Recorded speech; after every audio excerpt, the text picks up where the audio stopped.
CCMRD വിദ്യാഭ്യാസ അനുമോദന സമ്മേളനം 2025 മുൻ PSC ചെയർമാൻ KS രാധാകൃഷ്ണൻ ഉദ്ഘാടനം ചെയ്തു. This news brought to you by ആണിഹാരി എത്രപഴകിയ ആണിരോഗവും നിശേഷം മാറ്റി സുഖപ്പെടുത്തുന്നു. CCMRDയുടെ നേതൃത്വത്തിൽ വിദ്യാഭ്യാസ അനുമോദന സമ്മേളനം 2025 സംഘടിപ്പിച്ചു. 2025 പ്രശസ്ത വിജയം കൈവരിച്ച വിദ്യാർത്ഥികളെ പുരസ്കാരവും മെറിറ്റ് സ്കോളർഷിപ്പും നൽകി ആദരിച്ചു. മെറിറ്റ് സ്കോളർഷിപ്പ് വിതരണവും സമ്മേളന ഉദ്ഘാടനവും മുൻ PSC ചെയർമാൻ KS രാധാകൃഷ്ണൻ നിർവഹിച്ചു.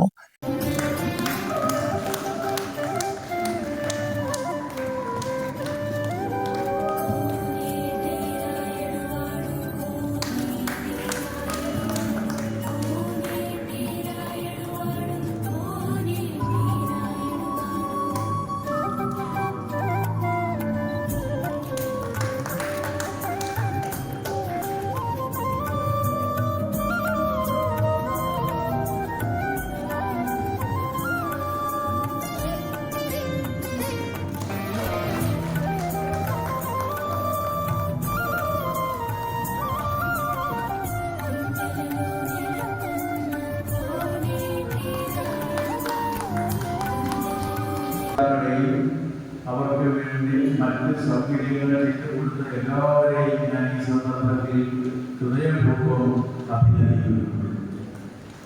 അവർ തീർച്ചയായിട്ടും ഭാവിയിൽ ഇവരായിരിക്കും നമ്മുടെ ജീവിതത്തെയും ലോകത്തെയും ഒക്കെ നയിക്കാൻ പോകുന്നത് എന്ന കാര്യത്തിൽ നമുക്കാർക്കും സംശയമില്ല. കാരണം മികവുറ്റ വ്യക്തികൾ വിദ്യാഭ്യാസ രംഗത്തെ കഠിനാധ്വാനവും ലക്ഷ്യബോധവുമാണ് വിദ്യാർത്ഥികളെ വിജയത്തിലേക്ക് നയിക്കുന്നതെന്ന് അദ്ദേഹം ഉദ്ഘാടന പ്രസംഗത്തിൽ പറഞ്ഞു.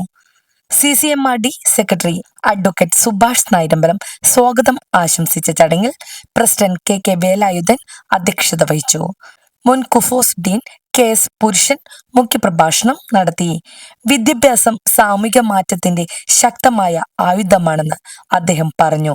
Doctor AB Basi, doctor Amrutha US എന്നിവർ ആശംസാ പ്രസംഗം നടത്തി. ചടങ്ങിൽ doctor Vrinda Sunil, professor doctor Divya T Babu എന്നിവരെ പ്രത്യേകമായി അനുമോദിച്ചു. SSLC തലത്തിൽ നിന്ന് ബിരുദാനന്തര ബിരുദം വരെയും വിവിധ പ്രൊഫഷണൽ കോഴ്സുകളിലും കലാകായിക രംഗങ്ങളിലുമുള്ള പ്രശസ്ത വിജയം കൈവരിച്ച വിദ്യാർത്ഥികളെയാണ് ചടങ്ങിൽ പുരസ്കാരവും പ്രശംസാപത്രവും നൽകി അനുമോദിച്ചത്. വിദ്യാഭ്യാസം സമൂഹത്തിന്റെ സമഗ്ര വികസനത്തിന് നിർണായകമാണെന്നും വിദ്യാർത്ഥികളുടെ പരിശ്രമത്തെ അംഗീകരിക്കുകയും പ്രോത്സാഹിപ്പിക്കുകയും ചെയ്യുന്ന ഇത്തരം പരിപാടികൾ ഭാവിയിലെ മികച്ച പൗരന്മാരെ വാർത്തെടുക്കുന്നതിൽ നിർണായക പങ്കുവഹിക്കുമെന്നും സംഘാടകർ അറിയിച്ചു. ന്യൂസ് ഡെസ്ക് നാട്ടുവാർത്ത, കൊഴുപ്പുള്ളി.